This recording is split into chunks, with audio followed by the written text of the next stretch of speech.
Can you believe the long and unique history of the SeaWorld theme parks? SeaWorld has been one of the most controversial and talked about theme parks in the world.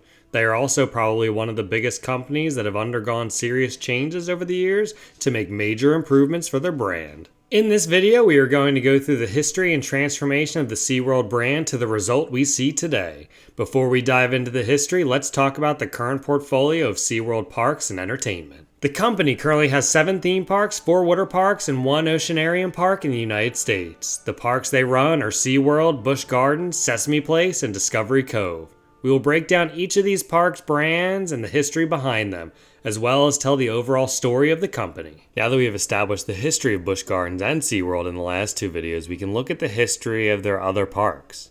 One of these is Sesame Place, which first opened on July 30th, 1980 in Langhorne, Pennsylvania. It was purposely picked for this location in Bucks County, Pennsylvania, as it can be easily accessible for guests traveling from Philadelphia and New York City.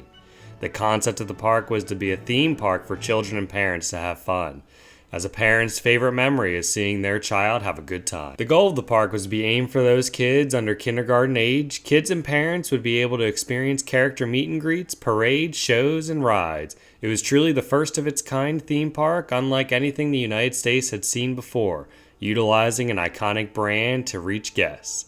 Many called it the Disneyland of the North when it first opened. The plan was first developed by Jim Henson and the Busch Entertainment Company. When it first opened, the park was relatively small, only holding 3 acres.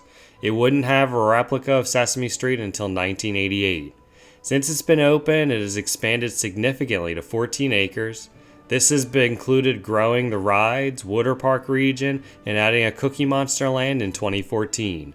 The park has changed a lot since its first opening. It originally was not as ride-focused as we now see. Instead, many viewed it more as entering the world of Sesame Street with a lot of educational and more active things for kids to do. As the SeaWorld company has expanded the investment in roller coasters in their parks, they've expanded the investment in the Sesame Place park.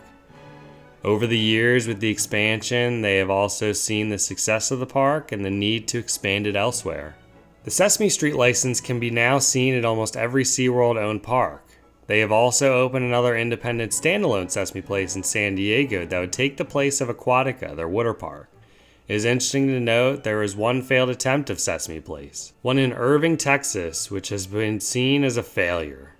The park would only be open for around 2 years, closing in October 1984. Overall, though, the SeaWorld company has grown and developed the Sesame Street brand significantly over the years, expanding their parks with the character. All of the Busch and SeaWorld parks have or have had a water park attachment over the years. These parks charge an additional price on top of the price of going to the theme parks, as they are a separate location. The first of these parks we will cover is Discovery Cove. Discovery Cove opened on July 1st, 2000 as a luxury resort-like park experience in Orlando. It was focused more on an all-inclusive experience rather than packing in rides and attractions. Essentially, this park provides you with free food and drink, as well as luxury experiences like swimming with dolphins and in a coral reef. It also has additional specialty experiences and is considered an all-day event. Now for the water parks. The main brand of water parks the SeaWorld company has is Aquatica. Aquatica can be found at 2 locations. Formerly, it was 3. The first Aquatica park came in Orlando across the street from the SeaWorld location. Planning for the location began in 2005, opening March 1st, 2008. It would rank as 4th most visited water park in its first year of operation. The park is Australian and New Zealand themed. The park has attractions like Reef Plunge, Walhalla Wave, and Big Surf Shore. The second Aquatica park came to San Antonio on May 19, 2012. Originally, the water park in San Antonio was called Lost Lagoon, which was smaller than the current. The goal was to transform SeaWorld San Antonio into a multi-day location. Lost Lagoon, which opened in the 1990s, was dated and needed changes. Utilizing the branding of Aquatica, they would transform the park from 2011 to 2012, opening May 19, 2012. This change brought new rides, attractions, and slides to the park. Anchored by rides like Stingray Falls, it is a raft ride that takes you through a Stingray Grotto, and recently opened Riptide Race, the world's tallest dueling slides. The final Aquatica park only lasted a short period of time. This came in November 2012 in San Diego. Cedar Fair Entertainment Company sold Not Soak City San Diego. It has changed to Aquatica on June 1st, 2013. However, it would be transformed into what we know as Sesame Place San Diego today. Both Busch Gardens parks also have their own water parks. The Busch water parks are much older than the Aquatica ones, as they were investments made by the Busch Corporation as supporter parks. The first would be Adventure Island, which opened June 7, 1980. The park has over 30 acres with 10 water slides, 2 pools, and 3 kids areas.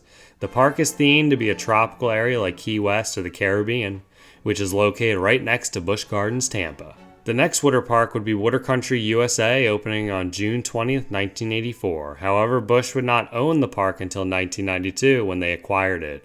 It is a few miles from Busch Gardens Williamsburg and adds an additional component or day for visitors coming to the area.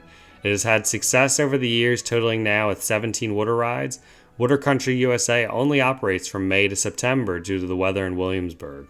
Overall, the water parks have been a strong supporting aspect for the SeaWorld brand. If you haven't already, check out our video from last week on the history of SeaWorld and the one before that on Busch Gardens.